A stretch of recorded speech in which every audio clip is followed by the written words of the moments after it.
कांग्रेस में आज से भारत जोड़ो यात्रा शुरू की है। उधर बिहार के मुख्यमंत्री नीतीश कुमार लगातार विपक्ष के नेताओं को एकजुट करने में जुटे हैं। पश्चिम बंगाल की मुख्यमंत्री ममता बनर्जी और तेलंगाना के मुख्यमंत्री केसीआर भी भारतीय जनता पार्टी के खिलाफ माहौल बनाने में जुटे हैं। तो चलिए आपको बताते हैं क्यों बने हुए हैं नीतीश कुमार सुर्खियों में। नमस्कार, मैं हूँ हर्षिता शर्मा और आप देख रहे हैं नजर टुडे। विपक्षी लामबंदी से निपटने के लिए भारतीय जनता पार्टी ने भी तैयारी शुरू कर दी है। आइए जानते हैं कि भाजपा की तैयारी क्या है, आने वाले समय में पार्टी किस प्लान को लागू करने वाली है। विपक्ष की लामबंदी से निपटने के लिए भाजपा क्या तैयारी कर रही है, उसकी क्या रणनीति है, यह समझने के लिए हमने भारतीय जनता पार्टी के एक राष्ट्रीय नेता से बात की। उन्होंने कहा, विपक्ष के पास भाजपा के खिलाफ कोई मुद्दा नहीं बचा है। यह पहले भी एकजुट हो चुके हैं, लेकिन इसका कोई फायदा उन्हें नहीं मिला। इस बार भी इनकी कोशिशें पूरी तरह असफल होंगी। उन्होंने 2024 के लिए भाजपा की तैयारियों और प्लान को 5 बिंदुओं में समझाया। 543 सदस्यों वाली लोकसभा में भाजपा के अभी 303 सदस्य हैं। इसमें से करीब 150 सीट ऐसी हैं जिन पर 2019 लोकसभा चुनाव में भाजपा दूसरे नंबर पर थी।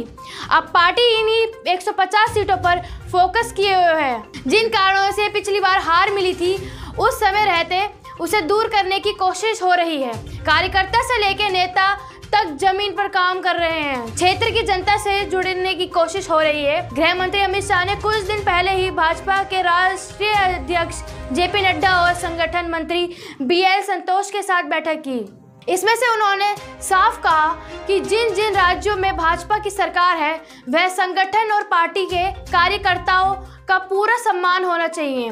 कार्यकर्ता और संगठन से बढ़कर सरकार नहीं है। कार्यकर्ता और संगठन की बदौलत ही सरकार बनती है।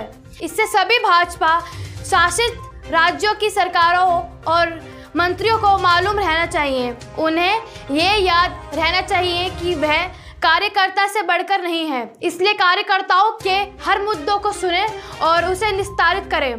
भाजपा ने हारी हुई सीटों को साथ साथ उन्हें सीटों पर भी ज़्यादा फोकस करने का फैसला किया है। जहां की स्थिति खराब होती नजर आ रही है, इसके लिए सर्वे किया जा रहा है। ऐसी सीटों पर भाजपा को मजबूत बनने की जिम्मेदारी केंद्र सरकार के मंत्रियों और भाजपा शासित राज्यों के मंत्रियों पर होगी। इन सीटों पर भाजपा नेताओं और मंत्रियों के लगातार कार्यक्रम होंगे। किसी न किसी तरह से इन क्षेत्रों में कार्यक्रम कराए जाएंगे, जिससे भाजपा सीधे यहाँ की जनता से कनेक्ट हो सकेगी। इसके अलावा अन्य सीटों पर भी मंत्रियों का कार्यक्रम कराने को कहा गया है। मंत्रियों को गांव में रुककर वहां के लोगों से मिलने को कहा गया है। भाजपा शासित राज्यों में सरकारी योजनाओं का ज़्यादा से ज़्यादा प्रचार किया जाए। हर मतदाता तक योजनाओं की जानकारी पहुंचने, इसके लिए संगठन के नेताओं और कार्यकर्ताओं को जिम्मेदारी दी जा रही है। संगठन के कार्यकर्ताओं को ही जिम्मेदारी दी गई है कि वह पात्र को लोगों को इन योजनाओं का फायदा भी दिलाएं।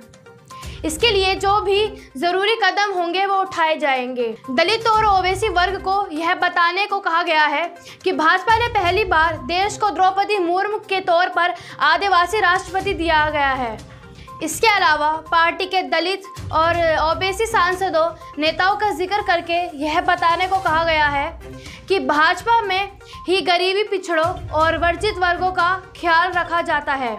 जल्द ही भाजपा एक ऐसी सूची भी जारी कर सकती है जिससे यह बताया जा सकता है कि सबसे ज़्यादा दलित, पिछड़े वर्ग के सांसद, मंत्री और विधायक भाजपा ने ही बनाए हैं। अब देखना यह होगा कि महागठबंधन का चेहरा कौन होगा। ऐसी तमाम खबरों के लिए देखते रहिए नजर टुडे।